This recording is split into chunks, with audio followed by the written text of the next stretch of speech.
Assalamualaikum warahmatullahi wabarakatuh. Halo anak-anakku.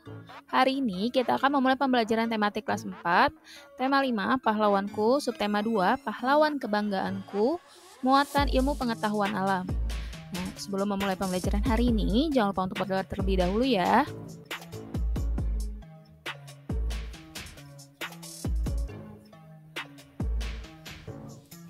Pembelajaran 1, pemantulan cahaya. Saat mengenai benda bening, cahaya dapat menembus dan dapat diteruskan. Namun, jika cahaya mengenai benda gelap, cahaya akan dipantulkan kembali. Pantulan cahaya dari suatu benda masuk ke dalam mata sehingga kita dapat melihat benda tersebut.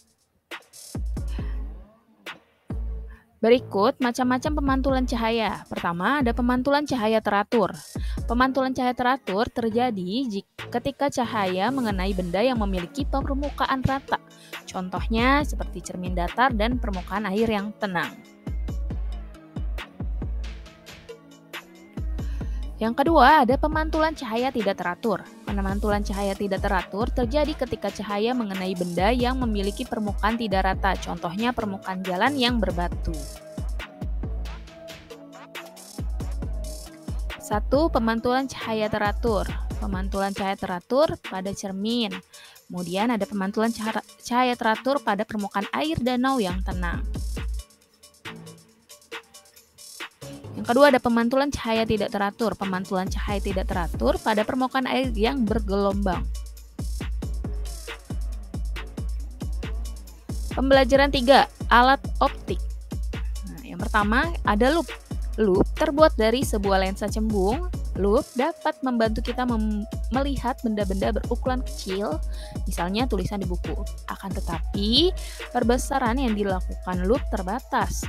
Dalam memperbesar suatu benda, loop menerapkan salah satu sifat cahaya, yaitu dapat dibiaskan. Benda yang dilihat dengan bantuan loop akan tampak lebih besar. Yang kedua, ada kacamata. Lensa kacamata terbuat dari lensa cekung dan lensa cembung. Nah, salah satu sifat lensa adalah dapat membelokkan cahaya. Cara kerja kacamata yaitu cahaya dari luar menembus lensa bening lalu dibelokkan ke retina mata sehingga kita dapat melihat benda lebih jelas. Yang ketiga ada mikroskop. Mikroskop adalah alat yang digunakan untuk melihat benda yang tidak kasat mata, misalnya bakteri dan jamur. Mikroskop dapat memperbesar bayangan sampai 100 kali, sehingga kita dapat melihat benda yang kecil dengan jelas.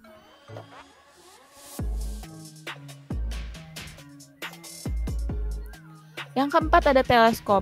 Teleskop adalah alat optik yang digunakan untuk melihat benda-benda yang sangat jauh seperti bintang-bintang di langit agar tampak lebih dekat dan jelas.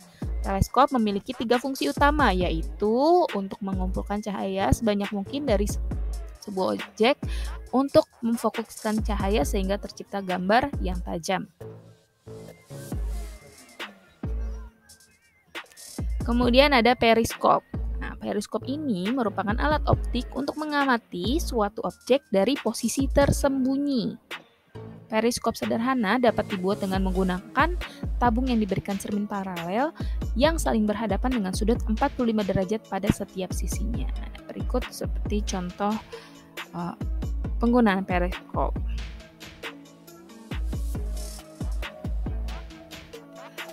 Baik, kita masuk ke tugas.